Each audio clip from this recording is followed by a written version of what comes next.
So today I want to explore a little bit more in depth what I believe and how I believe a metaphor can show up for a person that is actively in the act of transitioning or dying, meaning that they are actively laboring, they're dying, they're passing away. There is no healing that will be done on a physical level.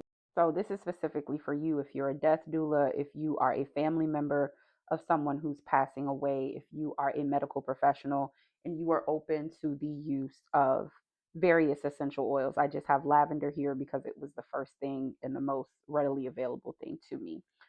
The first thing to understand is that when someone is passing away, the energy in the room changes. I don't have a word for what that's called, but if you've been in this experience and if you've been in this place, you know that everything slows down.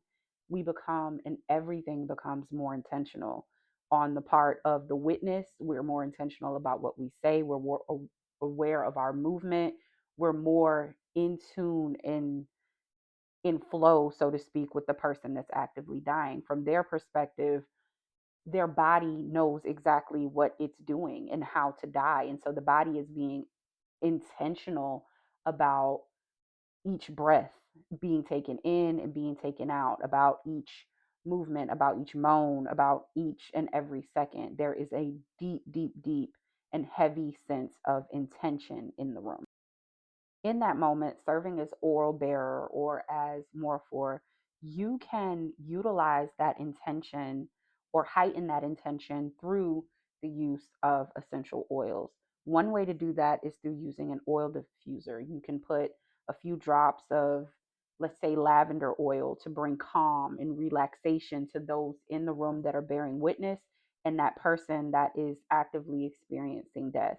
That lavender essential oil could help to calm the mind and the spirit of that person in transition so that they feel relaxed, so that they feel calm, so that they're not laboring as heavily. That calm also can be applied and utilized by others in the room that are breathing in that essence, whether they are aware of the power of lavender or not.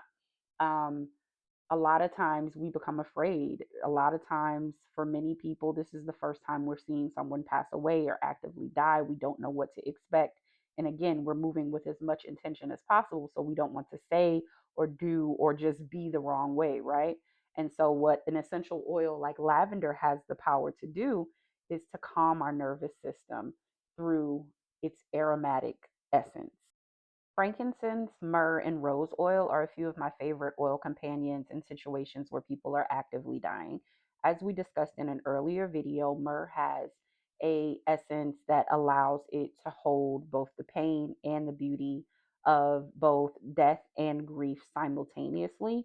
And so utilizing myrrh as an oil allows for the weight of the emotion in the room to be held. Frankincense oil settles the breath. So that will help not only the person that is actively dying be able to, I don't want to say breathe deeper, but breathe easier. And if you're understanding that, please understand that I'm saying that from a spiritual context, not necessarily a physical perspective.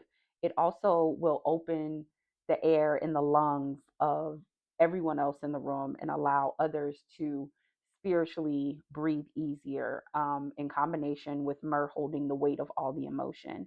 And rose oil opens the heart. And so, on a spiritual level, you're looking at our heart being open, our ability to breathe and move more peacefully in our lungs on a spiritual level, and then that myrrh coming in and holding the weight of the emotional tension or stress or just the heavy emotions in the room, the fear, whatever the emotions may be. Myrrh can hold that emotion. Ways that I've used oils, we talked about anointing yesterday, but ways that I've used oils to anoint those in transition or that have just passed away um, is taking any essential oil, any oil whatsoever, either that person, if they have a preference, if the family has a preference, or whatever is readily available, work with what you have. You can anoint the head to calm the mind. You can anoint the feet, the bottom of the feet and the top of the feet to bless their journey, both physically and spiritually, thanking them for the journey and the path that they walked around they walked throughout their life, and to bless them on their journey as they're walking or transitioning into the spiritual realm or whatever it is that they believe in their hands, to bless the labor of life, the work that they've done here, and to honor the creativity and the essence of whatever it is, whatever the work they did, whatever their purpose was here on earth. I hope that these tips help.